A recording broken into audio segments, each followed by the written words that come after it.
पुण्याचं ग्रामदैवत आहे कसबा गणपती। त्यामुळे कुठल्याही शुभ कार्याला सुरुवात करताना प्रत्येक पुणेकर त्याच्या मनामध्ये ही भावना असते की माझ्या ग्रामदैवताचं दर्शन घेईल, आशीर्वाद घेईल आणि मी कामाला जाईल। आज पुन्हा एकदा संपूर्ण देशवासियांनी हा निश्चय केला आहे की मोदीजींना पुन्हा एकदा प्रधानमंत्री करायचंय आणि पुण्यातून एक मत हे पुणेकरांचं महायुतीचा उमेदवार म्हणून निवडून द्यायचं आहे। आणि त्यासाठी या चांगल्या कार्याची सुरुवात आज पुण्याच्या ग्रामदैवताचा आशीर्वाद घेऊन आम्ही सगळेजण या ठिकाणी आलेलो आहोत। माझ्या बरोबर या ठिकाणी आमच्या सर्व महायुतीतील घटक पक्षाचे सर्व नेते आपल्याला दिसत आहेत। त्याच्यामध्ये भारतीय जनता पार्टी आहे, शिवसेना आहे, राष्ट्रवादी आहे, आरपीआय आहे, शिवसंग्राम आहे, सगळ्याच पक्षाचे प्रमुख नेते या ठिकाणी आपल्याला दिसत आहेत।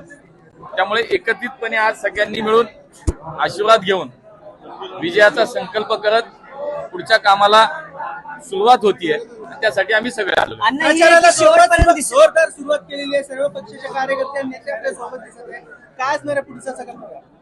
मी म्हणालो तसं पुणेकरांनी ठरवलंय गेल्या 10 वर्षामध्ये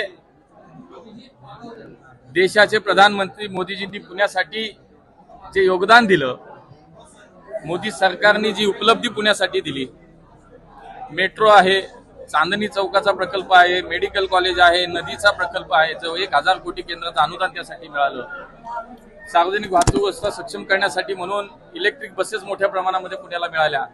या अशा अनेक उपक्रम, अनेक योजना, अनेक प्रकल्प पुण्याला मोदी सरकारने दिले।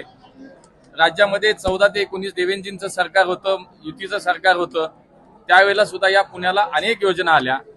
आत्ताही माननीय एकनाथ शिंदे साहेब, माननीय अजितदादा, माननीय देवेंद्रजी यांचं सरकार राज्यामध्ये पुण्याचा सर्वांगीण समतोल विकास करण्यासाठी कटिबद्ध आहेत। महानगरपालिकेमध्ये 5 वर्ष भाजपची सत्ता म्हणून आम्ही केलेलं काम आहे। सगळ्याचा विचार करता नक्कीच पुणेकर हे विकासाला प्राधान्य देतात, पुणेकर हे सुज्ञ आहेत। आणि तेव्हा मला असं वाटतं भविष्यातलं पुणे, आमचं पुणे हे 50-100 वर्षाचा विचार करून एक विजन डोळ्यासमोर ठेवून काम करणं हा निश्चितपणे आमचा सगळ्यांचा प्रयत्न आहे। आणि त्या दृष्टीनं आम्ही सगळेजण पुणेकरांकडे कौल मागणार आहोत। आम्हाला विश्वास आहे की कामावरती मोदीजींना पुन्हा प्रधानमंत्री करण्यासाठी 100% पुणेकर आमच्या सोबत आहे। प्रतिस्पर्धी नाही हो, सगळे तुम्हाला थोड्या वेळात दिसतील। अण्णा, ही जी एकी आज सगळे पक्ष एकटवले आहेत, महायुतीतले जवळपास सगळे पक्ष इथे आहेत, ही एकी शेवटच्या प्रचाराच्या शेवटच्या दिवसापर्यंत 100% राहील। याचं कारण आहे मोदीजींनी जगभरामध्ये जे आपल्या देशाची एक प्रतिमा, एक महासत्ता म्हणून आपल्याला जे भारत देशाला एक वेगळ्या उंचीवर नेलं। आणि त्यामुळे आमच्या सगळ्या पक्षातल्या, घटक पक्षातल्या प्रत्येक कार्यकर्त्याचं, नेत्यापासूनचं हे मत आहे की या देशाचे प्रधानमंत्री पुन्हा एकदा मोदीजी झाले पाहिजेत। त्यामुळे उमेदवार म्हणून माझं नाव बाजूला ठेवू, पण आमचा सगळ्यांचा विचार हाच आहे की महायुतीचा उमेदवार, पुण्याचं एकमत, याच दृष्टीनं मोदीजींना प्रधानमंत्री करण्यासाठी पुन्हा एकदा दिलं जाईल। लढत एकतर्फी आहे, काही चिंता करू नका। सगळे आहेत, मला माधुरीताई श्रीलंकेला त्यांच्या मुलीकडे आहेत, इथं सुनील अण्णा टिंगरे आहेत, सिद्धार्थ आहेत, इथे दीपक भाऊ आहेत, आमच्या नीरज जे आहेत, सोनवणे आहेत, बाप्पू पटरे आहेत, सगळे आहेत। कोणी नाही, तुम्ही नाव सांगा, मी घेतो। कोण नाही, त्या दिल्लीला आहेत ताई, माझं रात्री बोलणं झालं आणि तुम्ही कन्फर्म करू शकता। अण्णा, प्रदेशाध्यक्षांनी भेट घेतली, शुभेच्छा दिल्यात, काय कानमंत्र दिलाय?